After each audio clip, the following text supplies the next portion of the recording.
मैं शालिनी अंबेडकर नामा के इस मंच से अपने सभी श्रोताओं का इस्तकबाल करते हुए एक बार फिर आपके सामने हाजिर हूं एक नई पुस्तक, एक नए लेखक के साथ। पिछली पुस्तक दया पवार जी की आत्मकथा अछूत के आखिरी एपिसोड में मैंने जिक्र किया था कि अब जो मैं पुस्तक आपके सामने लेकर आऊंगी उसका सीधा ताल्लुक जो है वो मुस्लिम राष्ट्रवाद से होगा। इसी बात के मद्देनजर मैंने आज इस पुस्तक का सिलेक्शन किया है। यह पुस्तक गंगा जमनी तहजीब से शुरू होती है। एक दौर था जब हिंदू मुसलमानों के सुख दुख जो है वो साझे हुआ करते थे, एक दूसरे के त्योहारों में इनकी शिरकत हुआ करती थी। उसके बाद दौर आता है आजादी की तरफ बढ़ते हमारे कदमों का और साथ ही सांप्रदायिक राजनीति का। किस तरीके से सांप्रदायिक राजनीति जो है इस आपसी भाईचारे में सेंध मारते हुए एक चटकन, एक टूटन पैदा करती है, जिसका फाइनल आउटकम जो है वो देश के बंटवारे में दिखाई देता है। विभाजन का वो दुख, मुसलमानों की मनस्थिति, बहुत से मुसलमान जो है वो यहां से पलायन करके पाकिस्तान और बांग्लादेश में जा बसे, लेकिन फिर भी करोड़ों की तादाद में मुसलमानों ने जो है इस सरजमी को चुना अपनी मातृभूमि के लिए। और आजादी के 75 साल बाद भी आज भी उनसे राष्ट्रवादिता का सर्टिफिकेट मांगना कहां तक उचित है। उस समय की पीड़ा, दर्द, मुसलमानों की मनस्थिति, इन सब चीजों का जिक्र जो है वो इस उपन्यास में है। उपन्यास आत्मकथनात्मक शैली में लिखा गया है, यानी कि एक ऑटोबायोग्राफी की तरह इसको लिखा गया है, लेकिन इसकी खूबसूरती या खूबी यही है कि ये किसी व्यक्ति विशेष पर फोकस नहीं करता। ये फोकस करता है उत्तर प्रदेश के जिला गाजीपुर के एक बेहद छोटे से गांव गंगौली के ऊपर, जिसे आप गंगौली की आत्मकथा भी कह सकते हैं या कह सकते हैं समय की गाथा। जी हां, मैं बात कर रही हूं राही मासूम रजा जी के सबसे बेहतरीन और मोस्ट पॉपुलर नॉवल आधा गांव की। पुस्तक कुछ यूं दिखाई देती है। ये इसका फ्रंट कवर है, ये इसका बैक कवर है।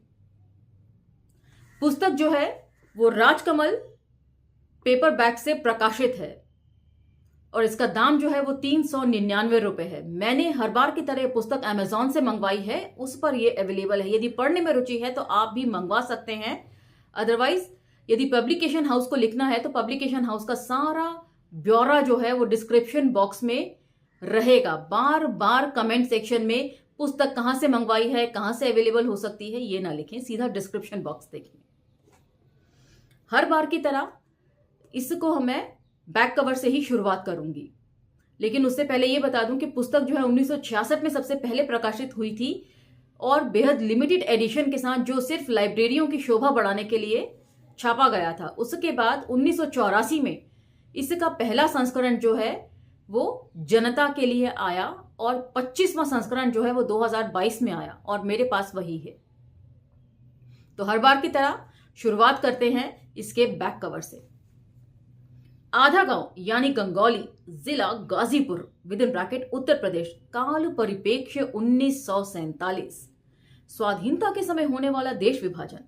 गंगौली मुस्लिम बहुल गांव है और यह उपन्यास है इस गांव के मुसलमानों का बेपर्दा जीवन यथार्थ, पूरी तरह सच, बेबाक और धारदार।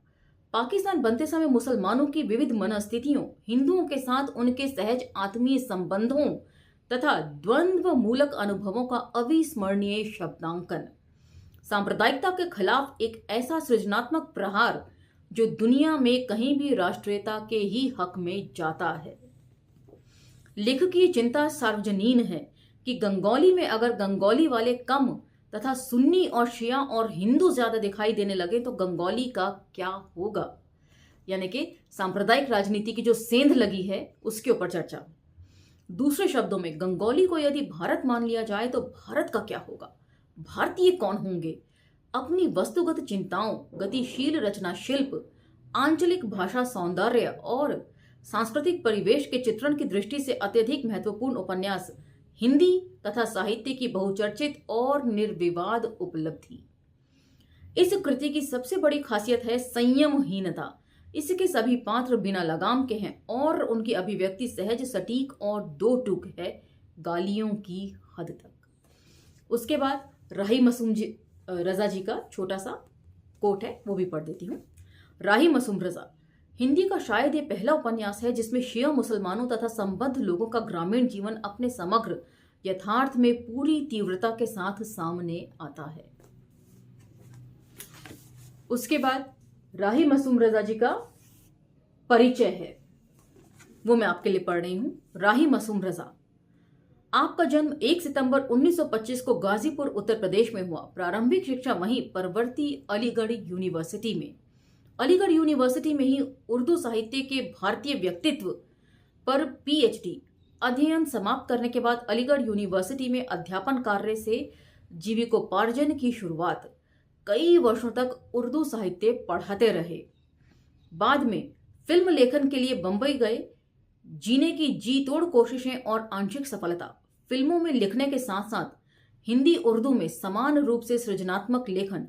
फिल्म लेखन को बहुत से लेखकों की तरह घटिया काम नहीं बल्कि सेमी क्रिएटिव काम मानते थे। B.R. चोपड़ा के निर्देशन में बने महत्वपूर्ण दूरदर्शन धारावाहिक महाभारत के पटकथा और संवाद लेखक के रूप में प्रशंसित एक ऐसे कवि कथाकार जिनके लिए भारतीय आत्मीयता का पर्याय रही है। प्रकाशित पुस्तकें हैं आपकी आधा गांव, टोपी शुक्ला, हिम्मत जौनपुरी, सीन 75, असंतोष के दिन, ओस की बूंद, दिल एक सादा कागज, कटरा बी आरजू, नीम का पेड़ विद इन ब्रैकेट हिंदी उपन्यास। और नीम का पेड़ जो है आपको याद होगा, पंकज कपूर इसमें एक्टिंग कर चुके हैं और दूरदर्शन पर यह बतौर सीरियल आता था। मैं एक फेरी वाला विद इन ब्रैकेट हिंदी कविता संग्रह, नया साल, मौजे गुल, मौजे सबा, रक्से मय, अजनबी शहर, अजनबी रास्ते विद इन ब्रैकेट उर्दू कविता संग्रह 1857 with in bracket Hindi Urdu महाकाव्य तथा छोटे आदमी की बड़ी कहानी विद इन ब्रैकेट जीवनी। निधन 15 मार्च 1992, यानी कि उसी साल जिस साल बाबरी मस्जिद तोड़ी गई। तो पहले ही मैं आपको बता दूं, जैसा कि लेखक का खुद का कहना है कि इनके सारे किरदार जो हैं वो बेपर्दा हैं और इनकी भाषा जो है वो गाली गलौज की हद तक है। पहले ही क्षमा प्रार्थी हूं, इसमें बहुत सारे ऐसे प्रसंग, ऐसी घटनाएं, ऐसे बेढंगे शब्दावली का इस्तेमाल है जिसे पढ़ना बेहद हिचकिचाहट भरा होता है एक स्त्री होने के नाते। उन सब चीजों के लिए मैं पहले ही क्षमा प्रार्थी हूं और शब्द दर शब्द पढ़ने की हर शर्त को मैं पूरा करते हुए इसे जस का तस ही पढ़ूंगी। इसमें कोई भूमिका नहीं है। लेखक परिचय के बाद सीधा ये शुरू होती है।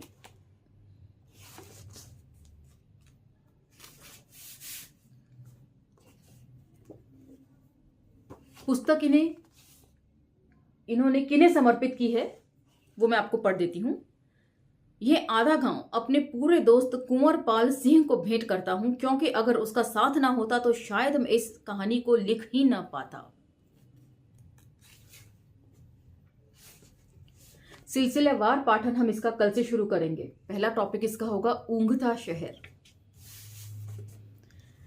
आप लोगों में से जिसने भी इसे पढ़ा है वो जरूर सुने, और आपके आसपास यदि इससे जुड़ी हुई कोई भी कहानी हो तो कमेंट सेक्शन में जरूर उसे मेंशन करें। मैं आपके सभी कमेंट्स को पढ़कर उनको बाकायदा वीडियो के साथ शेयर करूंगी।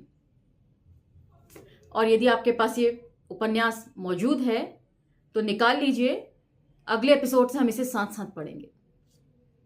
अब मुझे आज्ञा दीजिए, मिलते हैं इसके सिलसिलेवार पाठन के साथ अगले एपिसोड में।